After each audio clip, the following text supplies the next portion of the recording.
हिंगणघाट या ठिकाणी आमदार समीर कुणावार यांच्या विशेष प्रयत्नातून आणि सातत्यपूर्ण पाठपुराव्यामुळे तब्बल 17 कोटी रुपयांच्या सांस्कृतिक सभागृहाचे तसेच 5 कोटी रुपयांच्या बसस्थानक पुनर्बांधणी कामाचे भूमिपूजन आमदार समीर कुणावार यांच्या हस्ते पार पडले।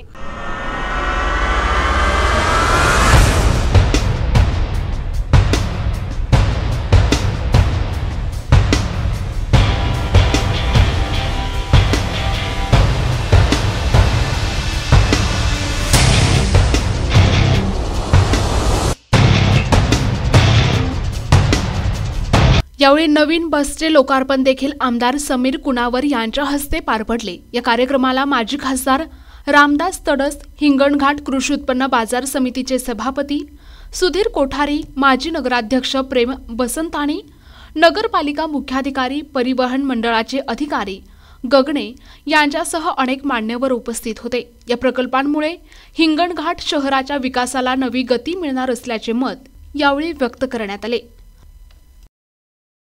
आज हिंगणघाटसाठी ऐतिहासिक दिवस आजचा आहे असं म्हणावं लागेल, कारण की दोन मोठ्या कामाचे भूमिपूजन आज झालेले आहे। एक हिंगणघाट नगरपालिका क्षेत्रामध्ये सांस्कृतिक सभागृह 17 कोटी रुपयाचं सांस्कृतिक सभागृह 1000 आसन क्षमतेचं, जे वर्धेमध्ये सुद्धा नाही आहे।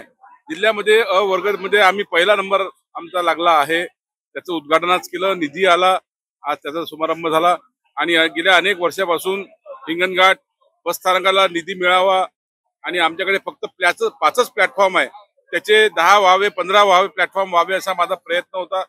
त्यासाठी सुद्धा 5 कोटी रुपयाचा निधी मिळालेला आहे। त्याचंही भूमिपूजन या ठिकाणी संपन्न झालेलं आहे। आज आपलं बस स्टँड हे दुप्पट मोठं होणार आहे आणि या ठिकाणी प्रवाशांना ज्या सुविधा पाहिजे, महिलांना ज्या सुविधा पाहिजे, दिव्यांगांना ज्या सुविधा पाहिजे, त्या सर्व आता या ठिकाणी उपलब्ध होणार आहे आणि हिंगणघाटच्या महाराजांच्या याच्यामध्ये अजून एक मोठा तुरा या माध्यमातून रोवला गेला आहे असं मला वाटतं।